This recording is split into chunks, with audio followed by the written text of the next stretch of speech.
দক্ষিণ ত্রিপুরা শান্তির বাজারে অনুকূল ঠাকুর আশ্রম সংলগ্ন পুরাতন জাতীয় সড়কে মঙ্গলবার সকালে এক পথ দুর্ঘটনায় গুরুতর জখম হন এক বাইক আরোহী। সকাল প্রায় 9:30 নাগাদ একটি বাইকের সঙ্গে TR088177 নম্বরের একটি মালবাহী ট্রাকের সংঘর্ষ হয়। সংঘর্ষের জেরে বাইক আরোহী সড়কে ছিটকে পড়ে গুরুতর আহত হন।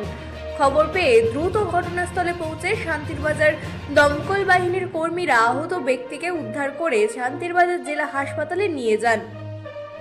সেখানে প্রাথমিক চিকিৎসার পর অবস্থার অবনতি হওয়ায় তাকে উন্নত চিকিৎসার জন্য আগরতলা জিবি হাসপাতালে রেফার করা হয়। আহতর নাম সুমন নন্দী। তিনি শান্তিরবাজার পৌর পরিষদে সুপারভাইজার পদে কর্মরত বলে জানা গিয়েছে।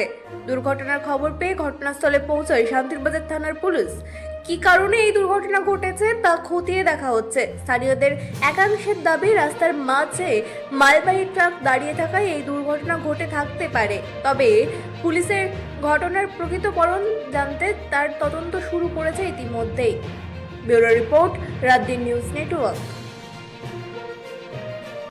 9:30 নাগাদ শান্তিবাজার সৎসঙ্গ আশ্রম সংলগ্ন সৎসঙ্গ আশ্রমের সামনে জাতীয় সড়কে একজন লোক বাইকে একটা বোলার গাড়ির সঙ্গে ধাক্কা খেয়ে ঘটনাস্থলে গুরুতর আহত হয়।